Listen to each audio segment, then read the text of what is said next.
My name is Saba, and I'm 32 years old.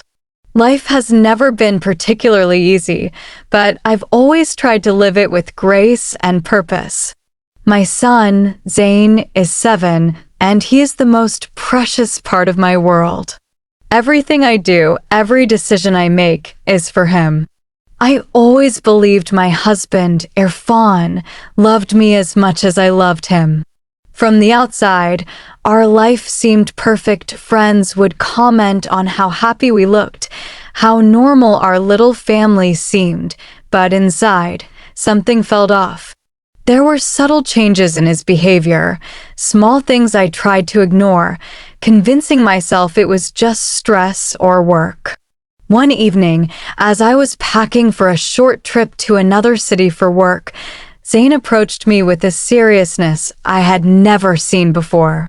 If this story touched your heart, let us know your thoughts in the comments and subscribe to our channel for more new stories.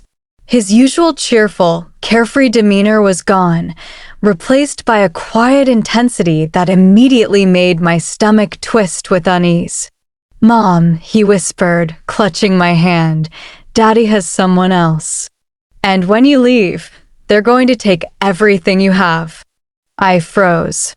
For a moment, I laughed nervously, thinking he had been watching too many cartoons or overheard some adult conversation out of context. But the look in his eyes, pure fear mixed with certainty, made my laugh die in my throat. This was not imagination. This was a child seeing something that adults refuse to acknowledge. I canceled my trip immediately. I told Irfan I wasn't going. I watched his reaction carefully.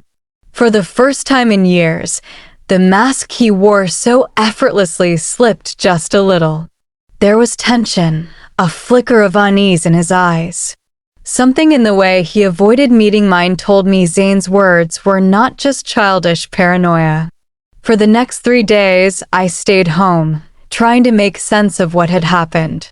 Zayn didn't speak much, but his small glances, the way he clutched my hand when I walked by him, told me he expected me to understand.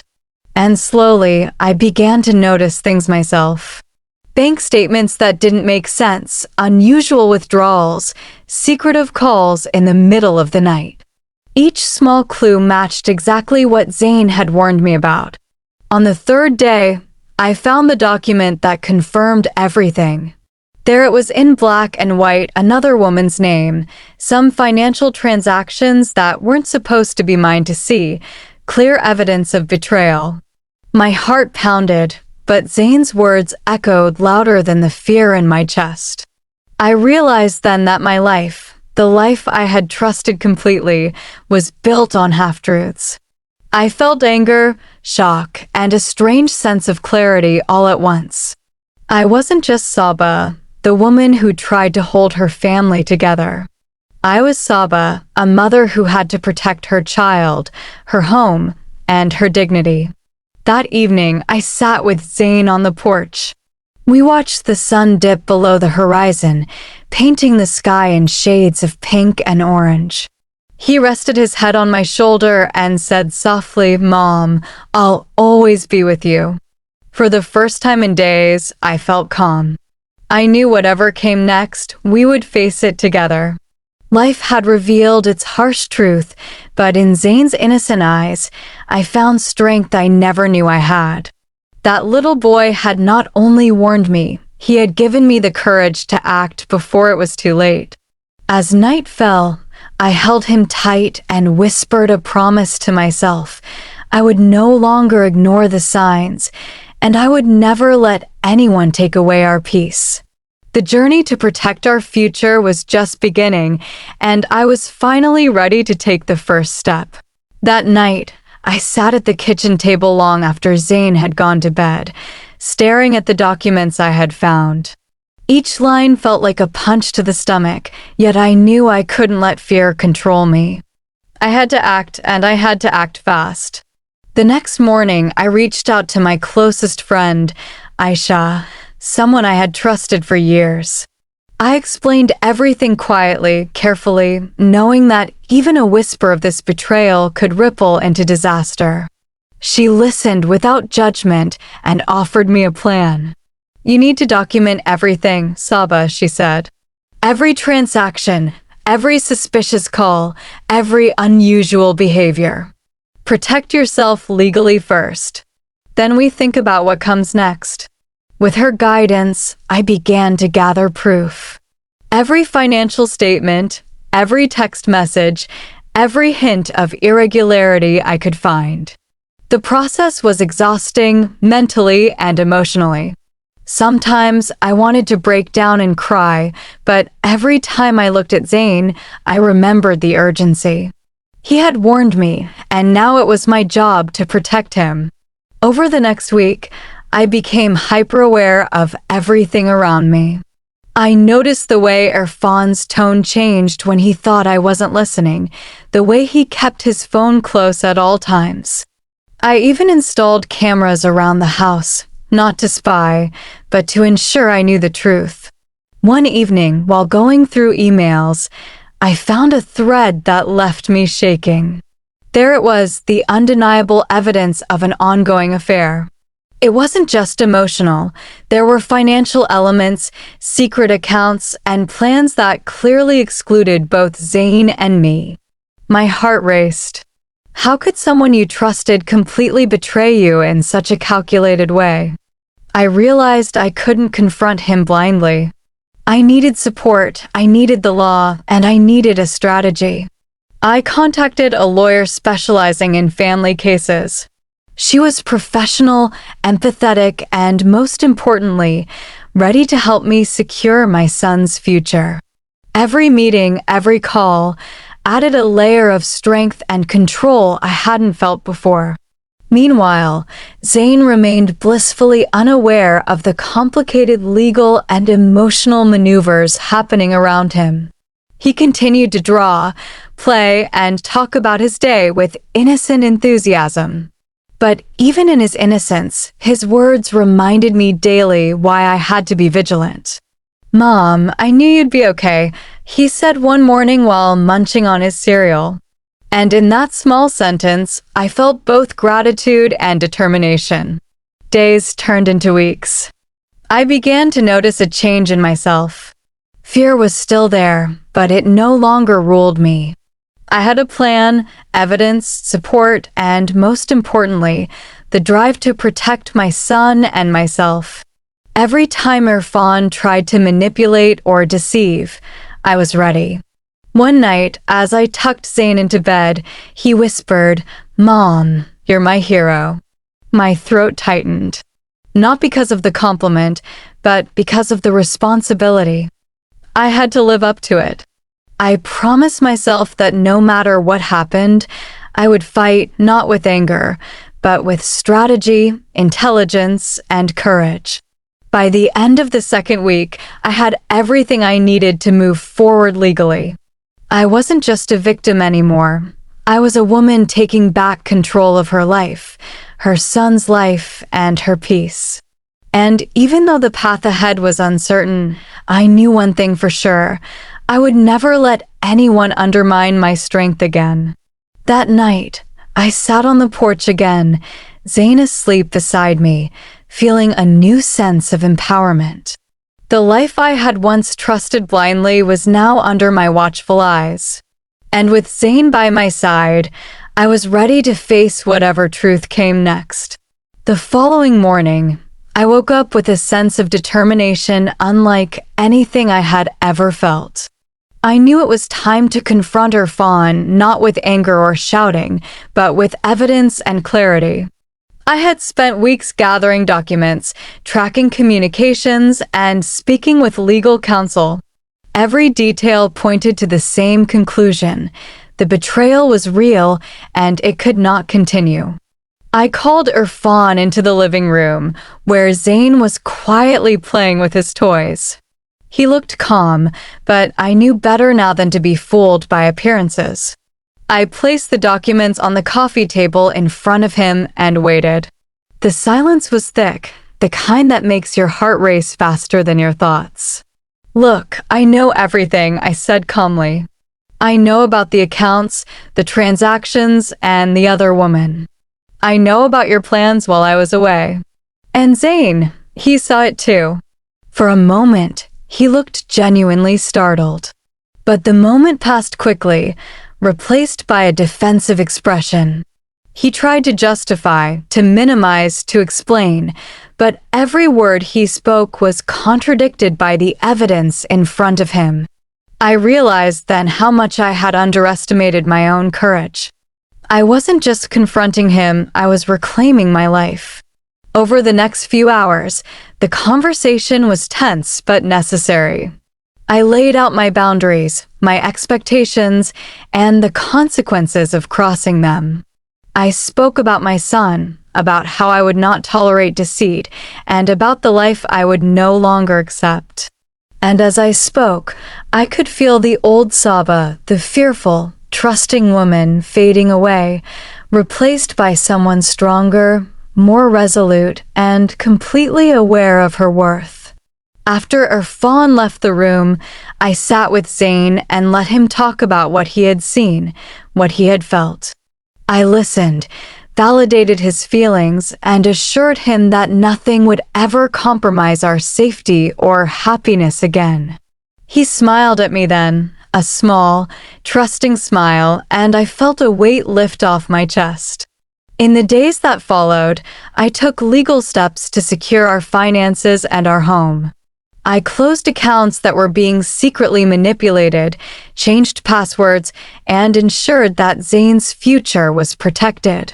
Each step was a reminder that knowledge and preparedness were far more powerful than fear. One afternoon, I received a message from the other woman. She tried to provoke me, to manipulate, but I didn't respond. Instead, I documented everything and continued focusing on my plan. I knew that reacting emotionally would only give her more power. I had learned that patience, strategy, and unwavering focus were my greatest allies. Evenings were spent with Zane, our little routines providing a sense of normalcy amidst the storm.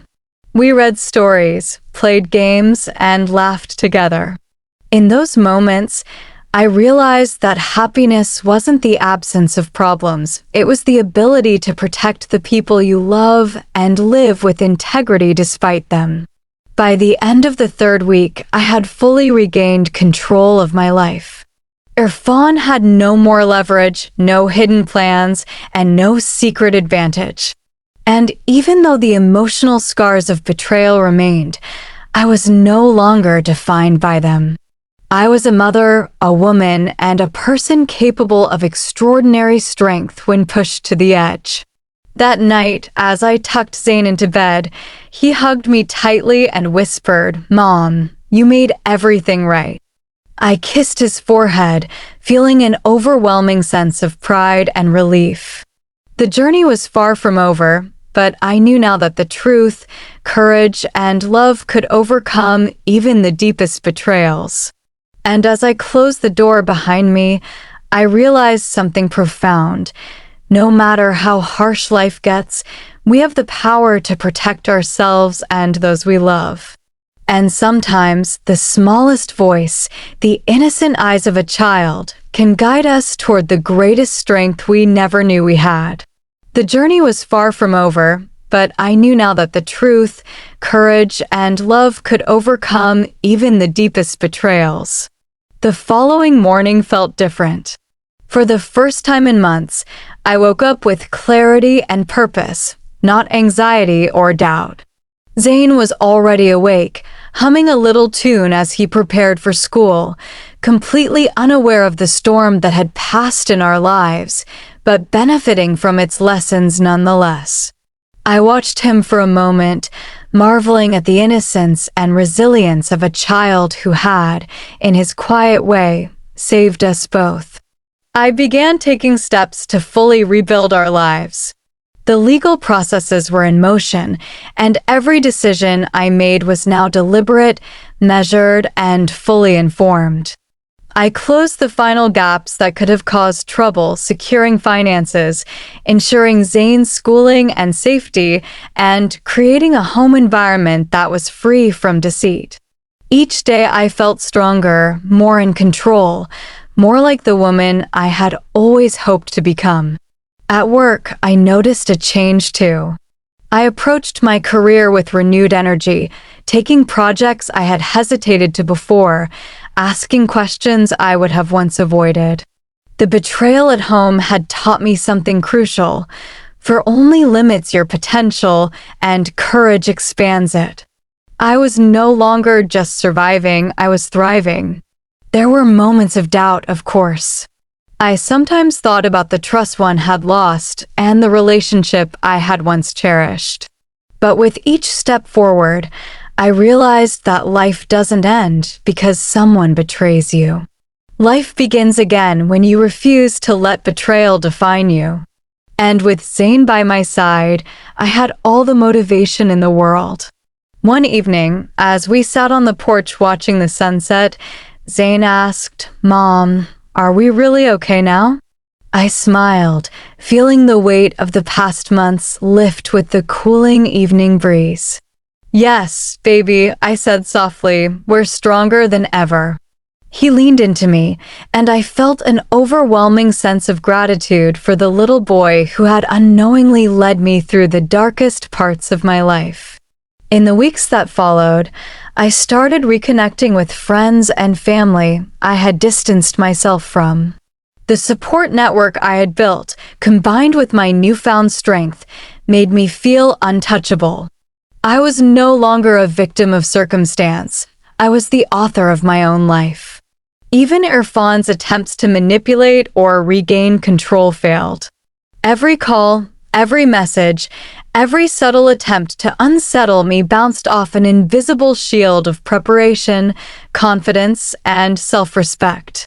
He realized, finally, that the Saba he once knew, the one who would quietly endure and forgive, was gone. Zane continued to be my anchor. His laughter, questions, and daily routines reminded me of the beauty and simplicity of life. I watched him grow, and with every milestone he reached, I felt pride, not just for him, but for myself as well. I had taken control of our world, and together we were thriving. Months later, on a quiet Sunday afternoon, I sat at the kitchen table, reflecting on everything we had been through. The betrayal, the fear, the sleepless nights, and the endless planning had all brought me here to a place of safety, confidence, and hope. Life had tested me in ways I never imagined, but it had also shown me the depths of my own strength. I looked at Zane, playing with his toys nearby, and whispered, "We made it, baby. We made it through everything." He smiled, looking up at me with pure trust and love, and I knew, beyond any doubt, that this was our new beginning. The shadows of the past could no longer touch us. We were free, strong, and ready to embrace life on our own terms. And in that moment, I realized the most important lesson of all: courage, love, and unwavering determination can rebuild even the most broken life, and sometimes the smallest voices reveal the greatest truths.